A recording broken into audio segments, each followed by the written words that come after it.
Hi, so today I'm going to introduce some vocabulary words related to atmosphere to you, and they are all here. Now let's get started. First, what is the atmosphere? The atmosphere is the thin layer of gases that envelops the Earth. It's about 1/100 thick of Earth's diameter. So in this diagram, you can see that the atmosphere is this bright line surrounds the Earth's surface here. Enrichment. The atmosphere consists of 78% nitrogen and 21% oxygen. Now let's look at the next word, troposphere. And we know that the atmosphere has 4 layers, and the troposphere is one of them. The troposphere is the bottommost layer of the atmosphere. So in the diagram, you can see that the troposphere locates at the bottom of the atmosphere, and it's below all other 3 layers of the atmosphere. Enrichment. The air in the troposphere becomes colder with altitude, which means the temperature decreases as altitude increases in the troposphere. Now, let's look at stratosphere. The stratosphere is the layer right above the troposphere, located at the second layer from the bottom of the atmosphere. So this diagram shows that the stratosphere locates right above the troposphere, and it ranges from 10 kilometers to 50 kilometers, approximately. And there is an ozone layer in the stratosphere, which I will talk about it later. And in the stratosphere, we have the weather balloon and also planes. Enrichment. In contrary to the troposphere, the air in the stratosphere becomes warmer with altitude. So if we increase the altitude in the stratosphere, we get warmer air. Now it's ozone layer. Ozone layer is a region of the atmosphere lying mostly in the stratosphere, containing a relatively high concentration of ozone that absorbs solar ultraviolet radiation. So in this diagram, you can see that the ozone layer locates in the stratosphere, and it absorbs solar radiation. The ozone in stratosphere is good, while the ozone in troposphere is harmful because it attacks cells and breaks down tissues, damages agricultural crops, and also other wilderness areas. Now let's look at the third layer of the atmosphere, which is the mesosphere. The mesosphere is the layer lies above the stratosphere, which has very low air pressure. So in this diagram, you can see that the mesosphere locates right above the stratosphere, and it ranges from 50 kilometers to 80 kilometers.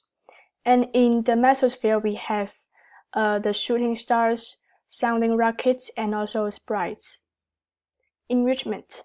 The same as the troposphere, temperature of the air in the mesosphere also decreases with altitude. Now let's look at thermosphere. The thermosphere is the layer lies above the mesosphere, the atmosphere's top layer. So thermosphere is the top layer of the atmosphere. It ranges from 19 kilometers to 500 kilometers. And in the thermosphere, temperature increases with altitude, the same as the stratosphere. Now let's move on to atmospheric pressure. The atmospheric pressure refers to the force per unit area produced by a column of air. So this diagram shows the atmospheric pressure. So we can tell that the atmospheric pressure refers to the force at a certain unit area produced by this column of air here. Atmospheric pressure decreases with altitude because there are fewer molecules being pulled down by gravity at higher altitude. Now let's look at relative humidity. It refers to the ratio of water vapor a given volume of air contains to the maximum amount it could contain at a given temperature. So here shows the formula of relative humidity. And it is the amount of water vapor the air contains and divided by the maximum amount of water vapor it could contain. And then times 100. And we get the relative humidity. Relative humidity decreases as temperature increases. So in this diagram here, we can see that if the temperature is 10 degrees Celsius, there is 100% relative humidity. But if the temperature increases to 30 degrees Celsius, the relative humidity decreases to only 28%. Now it's time to talk about convection circulation. The definition of convection circulation is the process in which less dense warm air rises, expands, cools down, descends, and becomes denser, replaces warm air that is rising, then it gains heat again and prepares to rise again. The diagram here shows convection circulation. Convection circulation begins when hot, moist air rises and expands, and when it gains more density and cool, it begins to descend. And when the cold air descends, it replaces the warm air that is rising, and when the cold air leaves the surface, it gains heat and moisture again, and it begins to rise again. So this is like a cycle of the air movement. These vertical motions contribute to cloud and storm development, where rising motion occurs, and also dissipation, where sinking motion occurs. Now let's talk about weather. The weather is the atmospheric conditions over short time periods, typically hours and days, and within relatively small geographic areas. So if in this diagram, we can see that when we talk about weather, we usually refers to whether it's sunny, rainy, cloudy, snow, and something like that. And weather refers to, like as I said, sunshine, rain, cloud cover, winds, hail, snow, flooding, blizzards, ice storms, thunderstorms, heat waves, etc. So weather refers to atmospheric conditions over short time periods, and usually hours and days, and it occurs in small geographic areas. And it's totally different from climate, which refers to the pattern of atmospheric conditions found across large geographic regions over long time periods, typically years and decades. So this picture shows an example of a climate, and it shows the climate of China. More specifically, it refers to annual average temperature in China. So in the south part, we have a higher temperature, and the north part, we have colder temperature. And so climate refers to precipitation, not only temperature as I discussed before, but also humidity, precipitation, sunshine, wind, velocity, phenomena such as fog, frost, and hailstorms over a very long periods of time. Now let's look at warm front. First, a front means a boundary between air masses that differ in temperature and humidity. And a warm front refers to the boundary along which a mass of warmer and moister air replaces a mass of colder and drier air. So this diagram shows a warm front, which means the warmer air replaces colder air. Enrichment. A warm front usually forms clouds and light rain. And now it's the cold front. A cold front is just the opposite of a warm front. It means the boundary along which a colder and drier air masses displaces a warmer and moister air mass.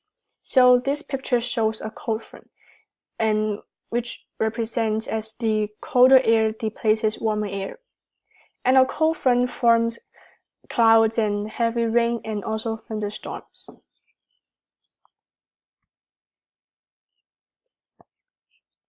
Next, let's move on to high-pressure system. A high-pressure system contains air that descends because it is cool. Then the air spreads outward as it nears the ground. So in this diagram, you can see that in a high-pressure system, the air descends, and when it nears the surface, it spreads outward and diverges. So in a high-pressure system, we have clear skies. So high-pressure system usually brings fair weather. Now it's the low-pressure system. In a low-pressure system, warm air rises, drawing air inward toward the center of low atmospheric pressure. The rising air expands and cools, which results of clouds and precipitation. So in this diagram here, we can see that in a low-pressure system, air rises and it expands and cools and creates precipitation. And also we have clouds. So in a low-pressure system, we usually get cloudy skies. Enrichment. A low-pressure system brings bad weather compared to the high-pressure system. Now let's move on to temperature inversion. The definition of temperature inversion is the departure from the normal temperature profile when a layer of cool air forms beneath a layer of warm air. So normally we have colder air when we increase the altitude, but the temperature inversion means we get warmer air as we increase the altitude. So in this diagram here, it shows that the temperature inversion. So it means there is a cooler air beneath the warmer air, which is abnormal. Enrichment. Denser, cooler air at the bottom of the layers in the temperature inversion resist mixing. Now let's look at inversion layer.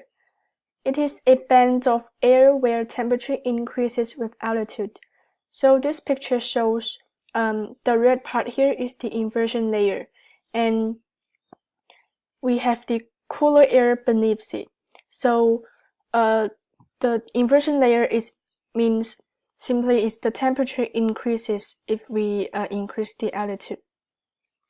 Inversion layers trap pollutants in cities surrounded by mountains. Now let's look at some convective cells in the atmosphere. First, we have Hadley cells. Hadley cells are convective cells near the equator, rising at the equator and air sinking at roughly 30-degree latitude. So this picture shows here is the Hadley cells. So the Hadley cells rises at the equator here, and it descends at roughly 30-degree latitude. And Hadley cells create heavy precipitation and heavy rainstorms to the tropical places. Enrichment. Hadley cells are responsible for the trade winds in the tropics and control low-latitude weather patterns. So the Hadley cells are responsible for trade winds. So the trade winds are between the equator and the 30 degrees latitude.